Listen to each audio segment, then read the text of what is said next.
నమస్తే, welcome to Aadya media. నేను మీ స్వర్ణ. ప్రస్తుతం మనతో పాటు ఉన్నారు సీనియర్ జర్నలిస్ట్, సినీ పరిశోధకులు ఇమ్మంది రామారావు గారు.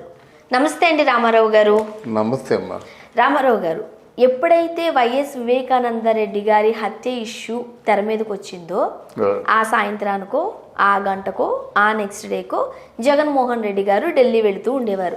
ఏ పని మీదన్నా వెళ్ళని ఈ ఇష్యూ వచ్చినప్పుడు వెళ్ళారు కాబట్టి ఎవ్రీ టైం ఈ విషయం గురించి మాట్లాడడానికే, తనను తాను కాపాడుకోవడానికే ఢిల్లీ వెళుతున్నారు అంటూ ప్రతిపక్షాలు ఆరోపించాయి. ముఖ్యంగా తెలుగుదేశం పార్టీ ఫోకస్ చేసింది. బట్ ఈసారి ఇంకాస్త మెడకి ఉచ్చు బిగుస్తున్న టైంలో జగన్మోహన్ రెడ్డి గారు వెళ్ళలేదు. కానీ ఆయన ప్లేస్ లో పరిమళ నత్వానీ గారిని పంపించారు, అమిత్ షా గారు అపాయింట్మెంట్ తీసుకున్నారు అంటూ వార్తలు వస్తున్నాయి. ఫస్ట్ ఆఫ్ ఆల్ ఏం చెప్తారు మీరు? ఇక్కడ జగన్ తాలూకు రాజకీయ చతురత ఎంత పీకిసిపోయిందో మనం ఆలోచించుకోవచ్చు. నిన్న కాక మొన్న రాజకీయ నాయకుడిగా సీట్లో కూర్చున్నవాడు ఇలా మొత్తం రాజకీయ ముఖ చిత్రాన్నే మార్చేస్తాడని ఎవరూ అనుకోరమ్మా. అంటే నిన్నటి వరకు అవసరమైనట్టయితే అమిత్ షా కావాల్సి వచ్చాడు. అది ఎప్పుడు వెళ్ళినప్పుడు కూడా రాష్ట్ర ప్రయోజనాల కోసం అనేటి వంకతో వెళ్ళినప్పుడు కూడా ఎప్పుడు వెళ్ళినా సరే ఇక్కడ అవినాష్ రెడ్డి కానీ భాస్కర్ రెడ్డి కానీ ఆ వీళ్ళు మొత్తం వీళ్ళ తాలూకు వర్గానికంతా ఏదో మేలు చేయడానికే వెళ్తున్నాడు. అలాగే సునీతారెడ్డి తాలూకు ప్రయత్నాన్ని భగ్నం చేయడానికే వెళ్తున్నాడు. ఇక్కడ హైకోర్టు తీర్పు తనకు అనుకూలంగా తెచ్చుకుంటున్నాడు. అక్కడ కొంతకాలం సిబిఐ పనిచేయడం మానేసింది. అట్లాంటి పరిస్థితులన్నీ కూడా భయంకరమైన పరిస్థితుల్ని సృష్టించిన వాడు ఎవరంటే జగన్మోహన్ రెడ్డి. రేపు అరెస్ట్ చేయడం ఖాయం. అయితే రేపు అరెస్ట్ చేసే ముందు చివరి ప్రయత్నంగా ఎట్లాంటి ప్రయత్నం చేస్తున్నారంటే జగన్మోహన్ రెడ్డికి లేదా వైఎస్ఆర్ కుటుంబానికి రిలయన్స్, పరిమళ నత్వాన్ అంటే వాళ్ళకి, అంటే రిలయన్స్ ఆ వర్గానికి జగన్మోహన్ రెడ్డి అంటే వైఎస్ రాజశేఖర రెడ్డి గారి అంటే ఆ కుటుంబానికి పచ్చగడ్డేస్తే భగ్గును మండాలి. ఇది యాక్చువల్గా కొంచెం మనం వెనక్కి వెళ్ళినట్లయితే ఎప్పుడైతే వైఎస్ రాజశేఖర రెడ్డి గారు విమాన ప్రమాదంలో చనిపోయారో ముఖ్యంగా ఈ రిలయన్స్ వాళ్ళ పేర్లే బయటకు వచ్చాయి. ఏదో జరిగింది, ఏదో చేశారని వైఎస్ జగన్మోహన్ రెడ్డి గారే ఆరోపణలు కూడా చేశారు. మళ్ళీ వాళ్ళతోనే జత కట్టడం ఏంటి అనేది కొంతమందికి మింగుడు పడని అంశం ఇది. అదే కదా, వాళ్ళిద్దరి మధ్య పచ్చగడ్డేస్తే భగ్గును మండేదండి.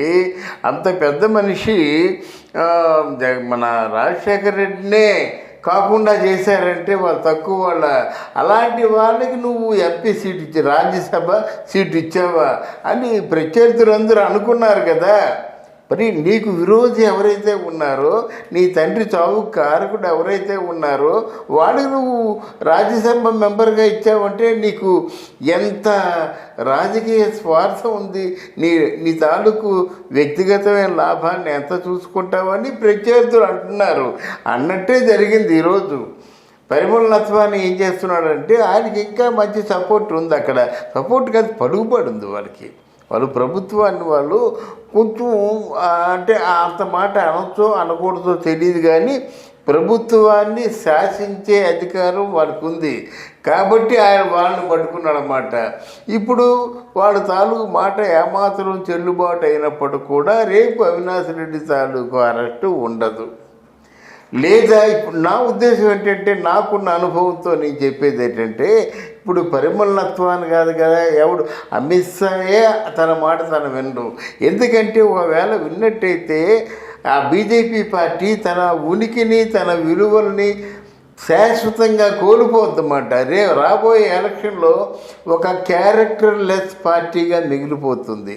Sorry to say like this, if he will do like this అంటే జగన్మోహన్ రెడ్డి చెప్పినట్టుగా కానీ అవినాష్ రెడ్డిని సపోర్ట్ చేస్తూ బెయిల్ మంజూరు చేసినా అరెస్టు చేయకపోయినా ఒక క్యారెక్టర్ లేని పార్టీగా మిగిలిపోతుంది. గనక ఈ పరిమళ నత్వాన్ తాలూకు సంప్రదింపులు, ఈ రాయబారాలు వాటికి విలువ ఇవ్వరని నేను అనుకుంటాను. రేపు సాయంత్రంలోగా డెఫినెట్గా అవినాష్ రెడ్డి అరెస్ట్ అవుతాడు. తర్వాత భారతీ రెడ్డికి కూడా నోటీసులు ఇస్తారు.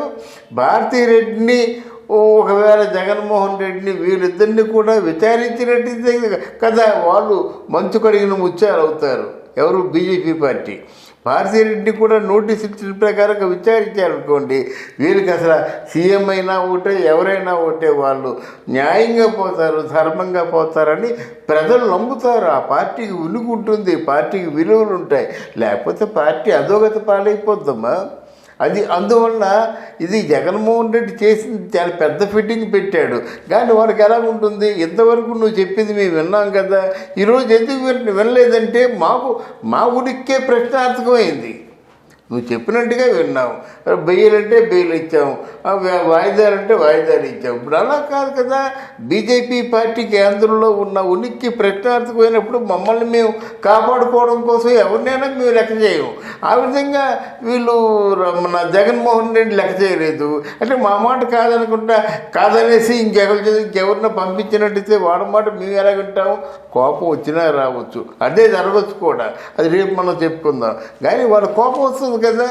అరే కుదరదురా అని చెప్పినప్పుడు మరి ఇంకొకరిని పంపించడం, పంపిస్తే వాళ్ళు యాక్సెప్ట్ చేస్తారా? ఇంకా కోపం రెచ్చిపోతారన్నమాట. నా అంచనా ప్రకారంగా కుదరదు. వాళ్ళ ఉనికిని ప్రశ్నార్థకమైనప్పుడు ఉనికిని కాపాడుకుంటారు. డెఫినెట్గా మాత్రం రేపు సాయంత్రం అవినాష్ రెడ్డిని అరెస్ట్ చేస్తారు. భారతిరెడ్డి గారి నోటీసులు వస్తాయి. జగన్మోహన్ రెడ్డి తన గొయ్యి తాను తవ్వుకుంటున్నాడని నేను చెప్పగలను. ముఖ్యంగా ఇలాంటి పనులు చేయడం ద్వారా ఇంకా ఫోకస్ అవుతారు కదా, ఏదో చేశారు కాబట్టి తప్పించుకునే ప్రయత్నాల్లో భాగంగానే ఇదంతా చేస్తున్నారు అనే ఆరోపణ కూడా ఎదుర్కోవాలి కదా. అంతే కదా. పిల్లి కళ్ళు మూసుకొని పాలు తాగినట్టు జగన్మోహన్ రెడ్డి నేను సిన్సియర్ని చెక్కలు గుద్దుకుంటే దేశం అంతా చెప్పుకుంటుంది కదా. నీకెందుకు ఎంత ఆరాటం? ఇప్పుడు నువ్వు ఇఫ్ యూఆర్ రైట్, నీకెందుకు చట్టం తన పని చేసుకుపోతుంది? నువ్వెందుకు ఎంత ఆరాటపడుతున్నావు? నువ్వెందుకు ఎంత భయపడుతున్నావు? నువ్వెందుకు నిన్ను వేస్తున్నావు తెలుగుదేశం పార్టీ మీద? నీ రాజకీయం ఇక్కడ, నువ్వు రాజకీయాలు మొన్న వచ్చావు, రాజకీయాల్లో తలపడిపోయి రేపు రిటైర్ అయిపోతున్నాడు చంద్రబాబు నాయుడు. నీ ప్రయత్నాలు నువ్వు చేస్తే చంద్రబాబు నాయుడు చేయడు. అంతే కదమ్మా. నీకు ఉన్నది తెలివితేటలు ఉన్నాయి. మరి చంద్రబాబు నాయుడు రాజకీయాన్ని డిజైన్ చేశాడు. అట్లాంటి వ్యక్తి మరి ఆయన తెలివితేటలు ఆయనకు ఉండవా? మరి ఆయనకు ఒక వాల్యూ లేకపోయినట్టు చంద్రబాబు నాయుడు తాలూకు మాటలని మన రాష్ట్రపతి ఎందుకు వింటుంది? రాష్ట్రపతి ఎందుకు ఆదేశాలు ఇస్తుంది? రాష్ట్రపతి చంద్రబాబు నాయుడు తాలూకు మాటలకి ఎంత విలువ ఇచ్చిందంటే ఆయన తాలూకు మొత్తం ఆ ట్రాక్ రికార్డ్ అంతా తెలుసు. నీకెందుకు ఇస్తాము? నీకు ఇచ్చే విలువ ఒకటే, రాజశేఖర రెడ్డి కొడుకుగానే విలువ ఇస్తాము. అంటే నీకెంత విలువ ఇస్తావు? రేపొద్దున బాలయ్యకి అంతే విలువ ఇస్తావు. అంతే కదా. బాలయ్య అంటే ఎన్టీ రామారావు కొడుకు బాలయ్య, నువ్వు రాజశేఖర రెడ్డి కొడుకు, అంతే కదా. మీ ఇద్దరు కొన్ని చరిత్ర ఏం లేదు కదా. ఇంకా నీకంటే బాలయ్యకి కనీసం సినిమా యాక్టర్గా 1,00,000 మంది గుమ్ముగూడుతారు, నీకెవరు వస్తారు?